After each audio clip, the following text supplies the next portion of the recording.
오늘 여러분들 금요일 주말입니다. 오늘은 특별히 또 세계와 K라는 코너가 준비된 날이죠. 세계 속에 한국이 어느 위치에 있는지 그리고 세계에서 지금 중요한 뉴스가 무엇인지를 알려드리는 코너인데요. 이 세 분 얘기만 들으면 다 알 수 있습니다. 네, 문희정 평론가, 일리아 교수님 그리고 알파고 기자와 함께합니다. 어서 오세요. 네, 안녕하세요. 네, 반갑습니다. 네, 저 어쨌든 이걸 좀 여쭤봐야 될 것 같아요. G7 정상회의가 열렸잖아요. 네. 그리고 이재명 대통령은 또 투혼을 발휘했죠. 1박 3일 일정. 그렇습니다. 네. 너무 심한 거 아니에요? 네. 일단 보좌진들 어쩌라고. 네. 보좌진들이 뒤에서 이제 코피 흘리신 분들도 많고 그러니까 위성락 실장이 코피 흘렸다는 설이 있어요. 극심한 피로감을 호소를 했다고 하는데 기자들도 그랬다는 얘기가 있는데 정작 네. 이재명 대통령께서는 말짱하세요. 네, 보면. 그러니까요. 강유정 대변인도 거의 커피 쏟을 분위기였는데 네. G7 어떻게 보셨어요? 네, 저는 사실 그 G7 정상회의를 통해서 대한민국이 다시 이제 정상국가로 복귀했다. 네. 그리고 우리 한국 민주주의, K 민주주의의 회복력을 제대로 보여주는 계기로 삼아야 된다라고 얘기했고 실제로 우리 정부도 네. 그런 이제 다짐을 가지고 가지 않았습니까? 가장 완벽한 성공적인 첫 대비 외교 무대였다라고 네. 생각을 하고요. 네. 근데 저는 진짜 좋았던 게 뭐냐면 G7이니까 아무래도 그 회원국과의 만남이 굉장히 중요할 거라고 생각을 하지만 저는 네. 그것보다는 사실 거기에 초청된 다른 나라 이제 국가 정상들하고의 짧지만 그 알찬 만남들이 있었잖아요. 그리고 친밀하게 어떤 교류를 하고 네네. 이런 것들이 굉장히 의미가 있어 보였습니다. 네. 사실은 지난 3년간 저희가 굉장히 좀 조마조마했던 부분들이 안타까웠죠. 네. 안타까우셨군요. 저는 네네. 예, 차마 눈을 뜨고 볼 수 없는 그런 상황들에 대해서 완벽하게 맞아. 한국이 원래 이런 나라였지를 네네. 다시 상기시켜준 네. 계기가 제대로 되지 않았나라는 생각이 들고요. 무엇보다 보통 이제 그런 자리에 가면 되게 추상적이고 피상적인 얘기를 한다라고 생각을 하는데 네. 각 국가마다 한국과 제대로 협력해야 되는 부분들 그 국가에서 어떤 부분들이 가장 이슈가 되는지 그래서 우리와 어떤 협력을 할 수 있는지를 되게 구체적으로 이재명 대통령께서 다 짚어주셨어요. 네네. 그런 부분들도 굉장히 저는 의미가 있었다라고 생각을 합니다. 지난 2년 반 3년 동안 윤석열은 해외 나가서 이 국격을 허물어뜨리고 오는데 집중했었잖아요. 뭐 혼자 멀뚱히 서 있다거나 아니면 다른 사람과 말도 섞지 못하고 굉장히 이질적인 모습을 보여서 보는 우리가 부끄럽고 아슬아슬한 그런 장면들이 연출됐는데 이번에 어쨌든 일거에 해소된 느낌은 있습니다. 일리아 교수님은 어떻게 보셨습니까? 뭐 일단은 G7이라는 그 플랫폼 자체가 대한민국이 그렇게 중요하지 않은 플랫폼이라는 거를 깔고 네. 또 거기는 가서 이제 굉장히 많은 좋은 일들을 많이 했었죠. 그러니까 아까도 말씀하셨지만 윤석열 했던 것보다 우리가 그 보기 부끄러운 그런 장면들이 워낙 너무 많이 봤기 때문에 네. 이재명 대통령이 가서 정말 다른 사람들과의 그러니까 뭔가의 국가 간의 중상 간의 그런 교류에 넘어서 네. 개인적인 그런 관계까지는 이루어지는 게 전 개인적으로 보기가 괜찮았고요. 그래서 네.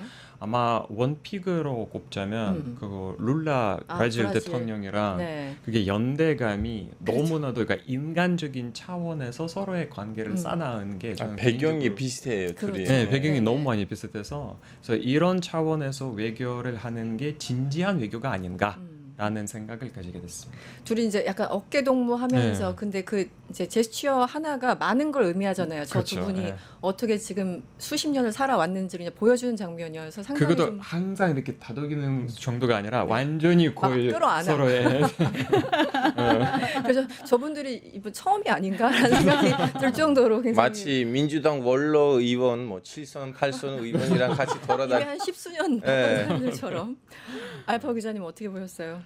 저는 어떻게 본 것보다는 이제 다들 좋은 얘기를 했는데 좀 약간 단정을 말하자면 네네. 이 중동 정세가 너무 이상했기 때문에 트럼프가 중간에 빠져서 나갔잖아요. 그렇죠. 보통 원래 좀 약간 조금이라도 얘기하는 걸로 예정돼 있었는데 그래서 그 얘기하지 못한다는 그 자체가 우리한테 좀 뭐라 해야 되나 그 얘기했었으면 더 좋겠다. 약간 허탈한 건 있었죠. 어쨌든 네. 정상회담이 예정돼 있었으니까. 네. 근데 이게 어쩔 수 없는 거예요. 왜냐면 뭐 한국이 뭘 잘못해서 얘기를 못한 거 아니고 그렇죠. 중동에 있었던 문제 때문에 그리고 맞아요 트럼프니까요.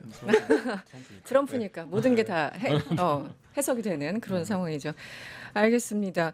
이 약간 무슨 분위기 메이커 역할도 이재명 대통령이 했다고 하는데 어떤 에피소드들이 조금 전달됐나요, 문평론가님? 이번에는 네. 우리나라도 사실 뭐 이 방송도 저희가 유튜브 방송을 하고 있습니다만 네네. 정말 유튜브 방송을 통해서 많은 분들이 정보를 접하는구나를 제가 느낀 게 뭐냐면은 네. 각 국가도 각 국가 정상들이 유튜브 채널을 가지고 아 그렇죠. 그 네. 사람들이 갖고 있죠. 그러니까요. 깜빡했어요. 네. 예. 그래서 우리만 보는 줄 알았더니 그 나라에서도 그 유튜브 채널을 통해서 이재명 대통령과 만나는 뭐 자국의 정상이 그런 모습들을 보면서 네. 그 사실 그 국가들 입장에서도 한국이라는 나라는 굉장히 중요한 나라일 수밖에 없는 상황이거든요. 네. 그래서 사실은 우리는 한국이 돌아왔어 정상 국가가 됐어 이거에 약간 도취돼 있었다면 네. 사실은 그 국가들 입장에서는 지금 미국의 트럼프 대통령이 보이고 있는 행태, 그래서 전 세계가 거기에 대응하느라 각계 전투를 하고 있는 상황에서 각국이 그래도 정치력을 발휘해야 되는 부분, 어떤 부분에 있어서 내가 우리나라 문제를 해결할 수 있을까라고 고민했을 때 사실 한국이란 나라는 굉장히 매력적인 부분이고 많은 걸 줄 수 있는 그런 나라거든요. 그렇죠. 네. 그래서 한국 대통령과의 친밀감을 표하는 것 자체가 그들의 국내 정치적으로도 굉장히 이미지 메이킹을 네네. 하기에 좋은 부분들이 있었거든요. 네, 네. 그걸 또 제대로 그 국가들도 좀 활용하는 부분들이 보여서 저는 네. 특히 룰라 대통령 같은 경우에는 지금 국내적으로 지지율이 높은 편이 아니거든요. 좀 안 좋더라고요. 그렇습니다. 네. 그래서 사실은 한국과의 어떤 교류를 통해 가지고 타개할 부분이 분명히 있을 거라고 생각을 하고 그 모멘텀을 좀 잡지 않을까라는 생각이 들고 특히 모디 인도 총리조차도 네. 사실은 내부적으로 조금 복잡한 정치적 상황에 처해 있는 상황이기 때문에 한국과의 교류를 통해서 뭔가 조금 내가 이걸 통해 가지고 뭔가 좀 해보려고 해 나를 좀 지지해줘라는 모습을 일부러 좀 구축한 부분이 있지 않았나라는 생각을 했습니다. 저는. 이미지 구축도 있고 뭔가 약간의 돌파구를 마련하려고 하는 그런 시도들. 네, 다른 정상들. 네, 그렇습니다. 특히 국내적으로 안 좋으신 분들. 그렇습니다. 알겠습니다. 알파 기자 얘기하신 것처럼 이번에 정상회담이 어쨌든 무산됐지 않습니까? 트럼프가 바로 집으로 가가지고 결국은 이제 참석 여부가 공식적으로 확인되진 않았습니다만 나토 정상회의가 열리죠. 여기 가게 된다면 또 어쨌든 한미 정상회담이 다시 한번 시도가 될 텐데 어떻게 전망하세요? 나토에 만약에 가게 된다면 어떻게 될까요? 가게 된다면 그거 네. 상상될 텐데 네. 안 갈 확률도 여전히 높다? 네, 여전히 높다고 저는 개인적으로 보고 있고요. 거기는 굳이 대한민국이 갈 자리가 있는지 다시 한번 살펴봐야 할 것이지 가야 할 않을까. 필요가 있을까? 네. 네. 저는 개인적으로 그렇게 생각합니다. 네, 네. 그러니까 지금 아까 또 평론님이 얘기하신 것처럼 이제 대한민국이라는 나라가 지금 전 세계에서 일어나는 여러 가지 전쟁들, 뭐 여러 가지 이런 갈등들이 한국이랑 직접적인 관련이 없어요. 그래서 그 나라의 지도자 입장에서 봤을 때 한국이랑 좋은 관계를 갖고 있는 게 어느 정도의 자기 국내에서 뭐 지지율이라든가 이런 면에서 봤을 때 자기 이미지를 정당화하는 그런 부분도 있고 또 한국이라는 나라가 워낙 너무 평화롭다라는 그런 이미지가 있어서 네. 뭔가의 뭐 중매자, 그러니까 중개자, 그러니까 네. 중개에 서 있는 그런 나라라는 이미지를 이재명 대통령이 조금 더 강조했으면 좋겠어요. 네, 가게 된다면. 네, 가게 된다면. 뭐 여러분들 아시겠지만 나토는 말 그대로 북대서양 조약 기구입니다. 우리와 아무 상관이 없는 그렇죠. 저쪽 나라들, 저쪽 대륙의 군사 동맹입니다. 그치. 이 자리에 가는 게 당연하다고 생각하는 것 자체가 이거는 좀 현실과 맞지 않는 거고 2022년에 한국 대통령이 갔다가 그때 성명이 중국을 또 언급해가지고 아주 난리가 났었잖아요. 그래서 그런 거에 대해서 지금 우려를 하시는 것 같고요. 그러니까 지난번에 워낙 너무 지난 대통령이 거기는 갔다가 갑자기 모든 대한민국 미디어가 이게 정상인 것처럼 이렇게 맞아요. 보여주니까 네. 이게 사실은 정상이 아니에요. 원래 대한민국 대통령이 낄 자리가 아니에요. 네, 초청을 뭐 받아서 갈 수는 있지만 갈 수는 거기에 있지만, 무슨 메인 예. 플레이어는 아니고. 굳이는 네, 알파 기자님 어떻게 보세요? 나토 어떻게 가실 것 같으신가요? 이재명 대통령이? 왜냐면 이거는 솔직히 말하자면 전 좀 살짝 생각이 다르긴 한데요. 그때는 좀 분위기가 달랐던 거 뭐냐면 네. 나토의 존재 여부가 물음표였던 시절에 러우 전쟁이 터졌기 때문에 네. 그때 미국이 지역별로 자기 동맹국들을 불렀던 회의였거든요. 네. 그래서 그때는 이제 윤석열 대통령이었는데 그때 윤석열 대통령이든 딴 사람이든 그때 그 자리에 안 갔었으면 좀 호프병이 있을 수밖에 없었던 시기였거든요. 네. 왜냐면 일본도 갔어요, 호주도 갔어요, 뉴질랜드도 갔어요. 그 회의에 그 회의에 좀 약간 갈 수밖에 없었던 거였는데, 네. 근데 이번에는 좀 살짝 색깔이 달라졌죠. 왜냐면 정서도 좀 달라졌고, 그래서 뭐 초청 안 받으면 굳이 갈 필요가 없는 자리고. 네. 근데 제 보기에는 이런 일이 벌어지지는 않을 거예요. 왜냐하면 지금은 중동 정세가 너무 심각하니까. 그렇죠.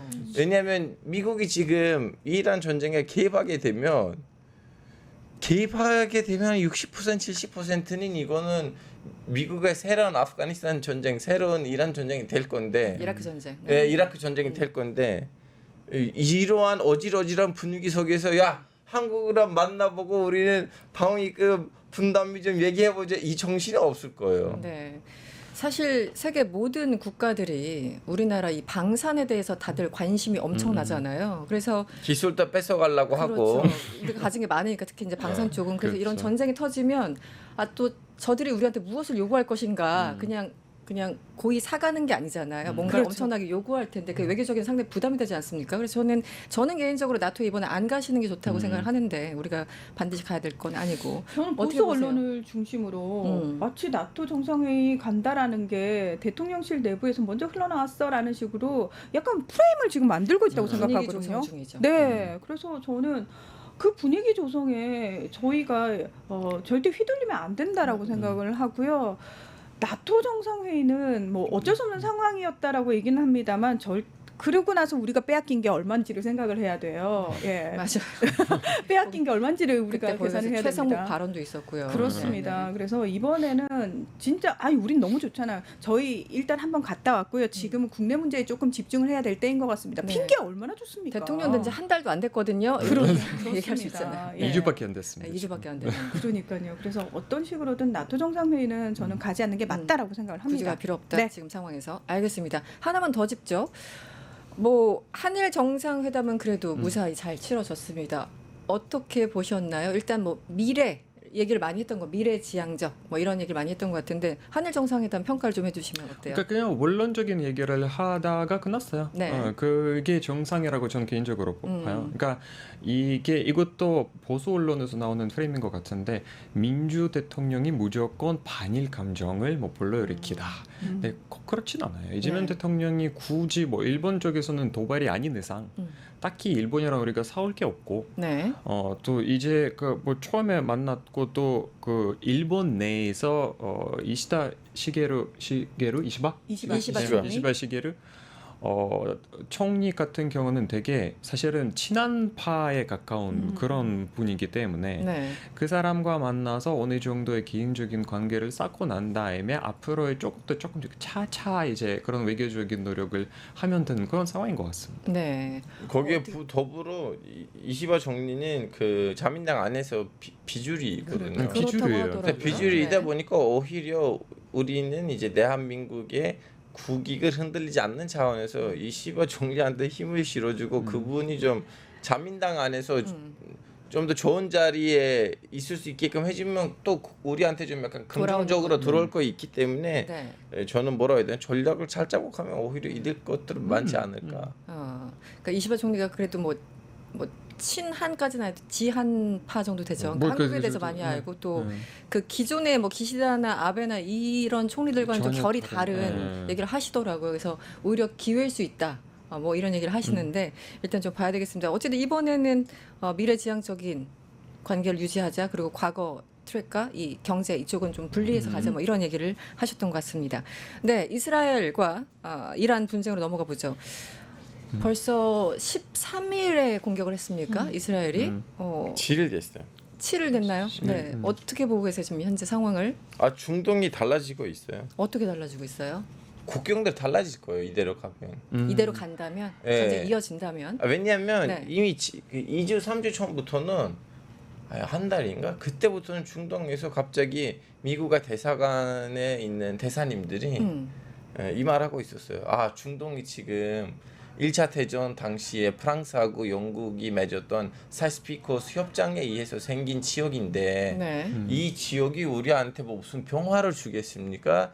이 중동에 있는 이 사이스피코스 제재를 우리 이제 바꾸다가 되지 않았는가? 네. 근데 이거 무슨 말이냐면 네. 국경들을 바꾸자는 얘기예요. 왜냐면 그 제재에 의해서 오늘날의 레바논 나왔고 이라크 나왔고 시리아가 나왔는데 그럼 이걸 깨자는 얘기라는 거는 국경들을 좀 약간 바꾸자 좀 약간 뜯어서 다시 붙이자 이런 얘기인데 그 얘기가 누구 입에서 나왔다고요? 튀르키예에 있는 미국의 중동 특보인가?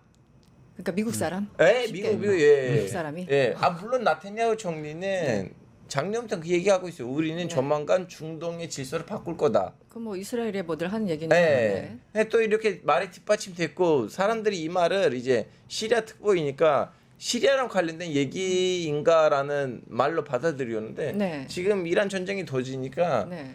물론 이제 가능할 건지 가능 안 할 건지 모르겠지만 네. 물론 이제 미국의 공격으로 이란에서는 그 제재가 변경되지는 않을 거예요. 미국의 공격으로. 왜냐면 또 이란 사람들의 특유만의 그 뻥이 있거든요. 과장. 그러니까 아니야 과장보다는 이란 사람들이 이 생각이에요. 아니 알렉산더 대왕이 와서 우리의 제국을 박살냈는데 네. 알렉산더 대왕 죽자마자 다시 한번 우리 민족을 우리 제국을 다시 재동일 시켰고 네. 몽골 애들이 똑같은 걸 했는데 다시 우리는 여기 이란 페르시아라서 여기 있어요. 우리 이렇게 뭐라 해야 되나 그 중동에 있는 이라크 같은 나라가 아니에요. 그리고 이제 이런 거 있어요. 지금 이스라엘하고 미국이 이란에 있는 세속주의자들한테 힘을 실어주려고 해요. 우리가 이렇게 공격할 테니까 니네들 다 가서 정권을 교체하라고 하는데 네. 그냥 동시에 또 소수민족들한테도 힘을 실어주거든요. 네. 그래서 세속주의자들 보기에는 야 잠깐만 우리나라에서 정권 교체하는 거 좋은데 네. 레짐 변경이 네, 좋은데 근데 우리나라가 반도박이 나면서까지는 거기까지는 아니지. 그거까지 아니지. 그러면 이란 미국으로부터 우리는 싫다.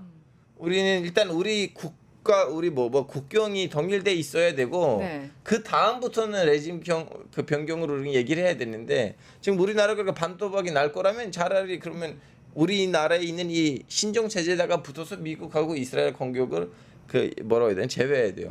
그러면 이제 미국이 뭘 해야 되냐면 이란에서 레짐 체인지가 있을 수 있게끔 기술을 남겨야 되는데 네.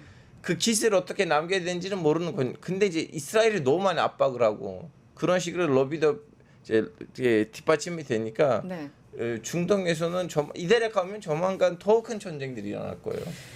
평론가님 다시 한번 좀 짚어보죠. 이 전쟁. 네. 이게 사실은 그 마이크 월츠라고 안보보좌관, 국가안보보좌관을 이제 해임시켰던 것도 사실은 이스라엘이 이란을 침공할 거인지에 대해서 좀 긍정적으로 생각했다는 이유로 트럼프가 친 걸로 제가 알고 있거든요. 네.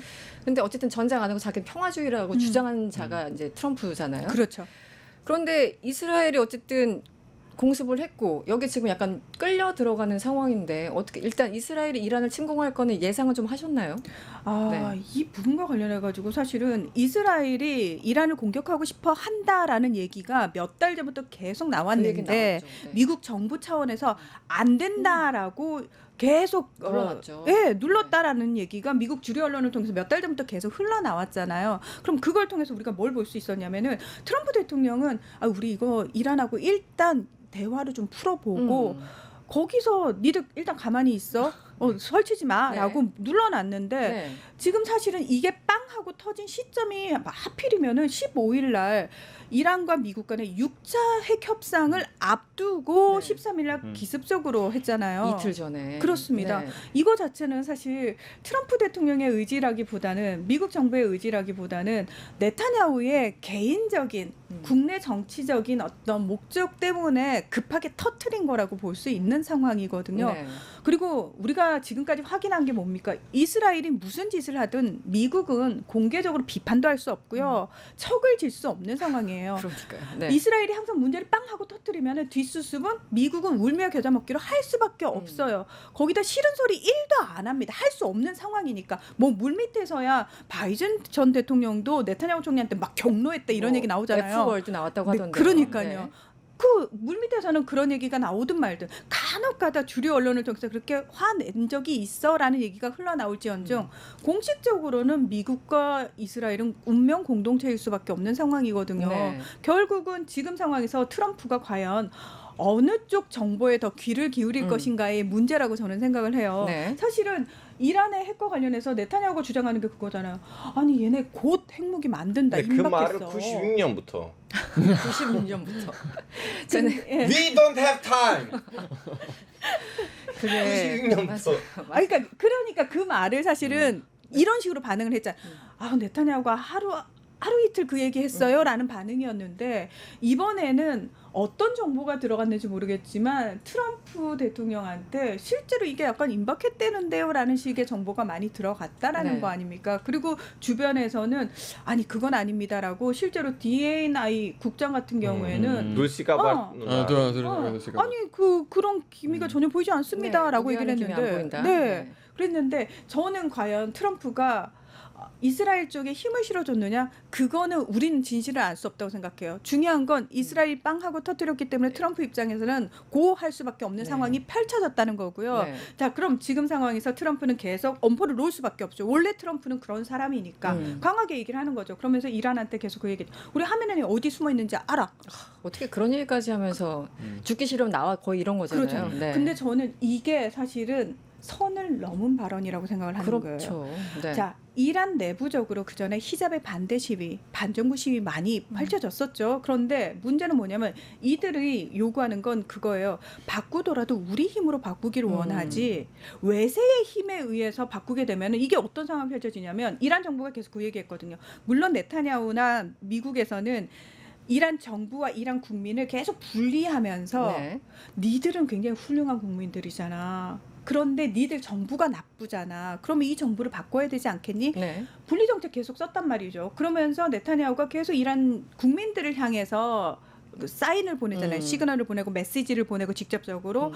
근데 중요한 거는 하메네이를 건드리고 이거 정권 교체할 거야라는 얘기를 이스라엘 국방장관이 공식적인 자리에서 해버리게 되면 이란 국민들은 레짐 체인지를 원했지만 지금 상황에서는 할 수 없는 상황이 돼버린 거예요. 그렇죠. 이게 외부 세력에 의해서 강제적으로 하는 거랑 우리가 스스로 하는 거랑은 다른 건데 그럼요. 일단 국민 자존심을 좀 건드리는 측면이 있다. 뭐 이런 말씀을 하시는 거고요. 네, 게다가 사실은 이란 내부적으로 그런 것들이 추동됐던 게 외부로 지금 도망간 반체제 인사들이라든지 네. 친미 왕조였던 팔레비 왕조의 후손, 왕세자라고 하죠. 그 사람들이 외부에서 구심점이 돼서 내부가 움직인 게 아니었단 말이에요. 지금까지 이란 내부가. 네. 그런 상황에서 갑자기 그들의 목소리가 또 나오기 시작해요. 네. 이게 과연 이란 국민들에게 어느 정도 설득력을 가질 것이냐. 저는 아니라고 생각을 합니다. 어제는 트럼프 대통령 뭐 G7을 일찍 떠나면서 사실 이제 중동 문제 때문에 떠난 거지 않습니까? 그리고 최근 업데이트된 뉴스를 보면 어쨌든 최종 결정만 이제 남겨진 상황이다. 일단 공습을 하긴 할 거야. 근데 최종적으로 내가 버튼을 눌러야 돼. 이런 상황이고 또 오늘은 2주의 시한을 통보했다 이런 겁니다. 슬금슬금 또 약간 톤이 바뀌고 있어요. 이분 또 타코 되는 겁니까? 타코? 네. 여러분 타코 저기 사진 좀 한번 띄워주시겠어요? 타코가 무엇인지 일리하게 좀 설명 좀 해주시고요. 네, 우리 타코 나왔어요. 네, 뭐 이게 뭐 트럼프가 하고 있는 말투죠. 항상 할 듯 말 듯. 그러니까 네. 트럼프가 후보 시절부터는 뭐 내가 대통령 되면 24시간 내내 뭐 우크라이나와 러시아 전쟁을 끝내겠다, 뭐 하겠다, 뭐 평화의 대통령이 되겠다라고 하는데 사실상은 지금은 트럼프가 되고 나기 때문에 지금 수많은 전제들이 벌어지고 있고 네, 또 러시아와 우크라이나 전쟁을 끝나지 못했기 때문에 거기에 관심을 잃고 뭐 새로운 지역이 갑자기 등장했어. 핫해. 그래서 막 이렇게 들어가고 싶어해. 네. 근데 거기는 현장의 분위기라든가 정말 이 복잡한 그런 이해 관계를 몰라 트럼프가. 그것도 그걸 헤아릴 능력이 안 돼. 네. 지능이 안 돼. 그거. 네, 그래서 그거 함부로 막 그렇게 선 넘는 얘기도 하면서 뭐 내가 치겠다 안 치겠다 나와 막 이렇게 말도 안 돼. 그러니까 외교에서 보기 힘든 그런 말을 퍼붓고 있고 그 외에 이제 실제로 뭐 이란이나 이스라엘이나 그 주변에 있는 사람들이 물밑에서 엄청나게 지금 빠르게 움직이고 있어요. 네, 네. 왜냐하면 이란 같은 경우 이란은 오히려 또 복잡해진 이유가 뭐냐면 이란의 동맹국가가 거의 없어요. 종교적으로도 그렇고 정치적으로도 그래요. 그나마 뒤에 있는 게 러시아와 중국인데 중국은 절대로 자기 군대를 보내지 않을 거고 네. 러시아가 그렇길 원해도 못해요. 러시아가 지금 우크라이나에서 완전히 빠져 있기 때문에 네. 푸틴도 지금 막 이렇게 언론에서 나와서 변명을 하고 있어요. 아, 이란을 부탁을 안 해서 우리가 거긴 안 간 것뿐이지 사실상은 막 그런 얘기를 하고 있어요. 네. 그래서 이란 입장에서 봤을 때 지금은 어떻게든 이 레버리지를 그러니까 데미지를 관리해야 하기 때문에 뭔가에 관리할 게 없어요. 네. 트럼프가 막 이렇게 설치고 있고 그래서 뭐 그 저보다 사실은 아마 알파고 기자가 훨씬 더 잘 알 텐데 제가 봤을 때는 큰 정징이 일어날 가능성이 거의 없다고 봐요. 없다고 봅니까? 이거 네. 지금 다 모든 사람들이 다 내가 지겠다 아니야 난 질 거야 나 진짜 진다 막 이런 상황인데 네. 근데 실제로 본격적으로 온 힘을 다해서 치는 쪽이 없을 거라고 저는 개인적으로 예상하고 있습니다. 그 조금 전 제가 타코 사진을 이제 부탁드렸던 이유가 그 보여드린 이유가 이 타코가 그 트럼프 always chickens out이라고 그 월가에서 지금 다른 데가 아닙니다. 월가에서 트럼프 대통령을 조롱하면서 쓰는 말이에요. 그래서 이제 앞자만 따서 타코가 됐는데 뭔가 한다고 계속 협박하고 뭐 과장했다가 한 발 빼고 이래서 관세 협상도 마찬가지 아니냐 이런 겁니다. 그리고 두 번째 임기는 딱 그렇죠. 네, 그렇죠. 그래서 이제 타코라는 얘기가 나와서 저는 또 2주 시한 통보를 줬다라는 얘기를 하기를 또 그렇게 되는 건가? 우선 어떻게 내부적으로 보세요? 네. 내부적 말씀드리자면 거기 사진에 나온 웬스 부통령이 말리고 있어요. 벤스 부통령. 예, 왜냐하면 네. 아시다시피 트럼프는 이제 정권 물론 이제 미국에서 공부하셨기 때문에 더 아실 텐데 잘 몰라요. 여러 가지 세력에 이제 힘에 실어서 당선됐는데 그 중에 하나는 미국의 고립주의자들이거든요. 마가 세력들. 네. 네. 마가 세력 보기에는 납득이 안 돼서 우리는 여기 왜 들어가야 되나? 이게 마가 세력의 제일 대표적인 사람이 베니스 옆에서 얘기해 있어요. 형 여기 이거 왜 들어가요 우리가? 뭐 이스라엘 가서 싸우고 우리한테서 물질을 주면 되는데 왜 우리가 끼어 들어가야 돼요? 그리고 방금 전에 우리 문희정 선배들 말씀드렸는데 누르시 가바르도 그 얘기했어요. 우리 보기에는 이란이 핵 개발을 했거나 아니면 가깝다는 거는 없는데 근데 이제 또 옆에서 다른 사람들이 들썩들썩하니까 트럼프가 이 말했어요. I don't care what you said. 제가 지금 여기서 지금 이거는 사실은 성대모사? 네. 미국이라는 국가의 개망신이거든요. 네. 본인이 안 친 사람이잖아요. 무슨 바이든 정권 때부터 내려온 사람도 아니고 그렇죠. 본인이 안 친 사람이고 그리고 총선파. 그분이 앉힌 그 자리에는 18개 미국의 국정원 같은 기관들이 여기 연결돼 있어요. 네네. 그 정보기관들의 최고 수장이 국가정보국 DNI인데 네, 거기 그 개보드 그 털스 개보드 말씀하시는 네. 건가요? 네. 그래서 둘씨의 말을 안 들을 네. 거라면 네. 누구의 말을 누구의 말을 들을 거냐는 얘기인데 그래서 아무 말도 안 듣겠다고 NSC 직원 절반 해고하고 지금 그런 상황 아닙니까? 그래서 어쨌든 지금 할지 안 할지 모르겠어요. 근데 문제는 지금 당장 급한 게 뭐냐면요. 이스라엘이 그쪽 소개령 내렸다고 하는데 핵시설을 실제 공격하고 파괴하면 핵 유출이 되지 않습니까? 그렇죠. 그래서 예전에 그 뭐였죠? 예전에 사건이 체르노빌 예, 체르노빌 사건처럼 되는 거 아니냐라는 우려가 아주 지금 현실적으로는 그 우려가 나오는데 어떤 상황인가요? 그 소개령을 내렸고 네. 실제로 지금 아라크 중수 원자로를 폭발을 시켰다라고 중수로? 얘기를 하는데 네네. 중수로를 근데 중요한 거는 미리 이제 대피를 시켜놨다라고 이란 측에서 얘기를 하잖아요. 네. 예, 그거 자체가 지금 상황에서 보면은 나탄즈라든지 뭐 다른 곳들 지금 이스라엘이 공격하겠다라고 얘기하는 또는 공격했다라고 얘기하는 그 대선은 사실 IAEA 국제 원자력 기구가 밝힌 것처럼 약간 관리 가능한 수준인 것 같고요. 가장 핵심 시설은 포르도잖아요. 네, 포도. 네, 네. 예. 거기는 지금 미국의 벙커버스터가 없으면은 건드리지 못하는 부분이고 그것도 한 방만 터뜨려서는 될 문제가 아니고 계속 집중적으로 집중적으로 해야지 해야 된다고? 터뜨릴 네. 수 있는 부분인데 네. 그거는 사실 거기까지는 못 갈 거라고 얘기를 하고 있는 거거든요. 네. 그리고 선배님 이것도 있어요. 또 군사 전문가한테 들었는데 네. 그 폭탄이 너무 큰 폭탄이잖아요. 최소 13톤, 많으면 그렇죠. 20톤인데 그렇죠. 근데 그 폭탄을 싣고 가는 비행기가 또 나름 큰 비행기일 텐데 네. 이때까지 이란의 방공 미사일이 못 잡았어요. 이스라엘 전투기들은. 네. 근데 이 비행기를 잡을 가능성도 있대요. 너무 규모가 커서. 아니, 그거 그렇게 빠르지 않으니까. 네, 네. 속도가. 네, 그러네요. 그래서 무거운 군사 거 싣고 전문가들이 가야 되니까. 하는 말로는 우리는 한 방만 기회가 있어. 우리는 한 번 가서 보르도를 때린다면 오케이 이란한테는 야야 우리 때렸고 다음에 추가 공격을 안 할 테니까 니네들도 좀 뭔가 좀 약간 하하는 척하고 멈춰라라고 할 텐데 근데 한 방에 그 성공이 안 되면 이란의 바로 코앞에 있는 바흐레인, 쿠베이트, 이라크에 있는 미국 군사 기지들이 때릴 거예요. 네. 야, 한 방이라면 오케이인데 한 방이 아니라면. 그렇죠.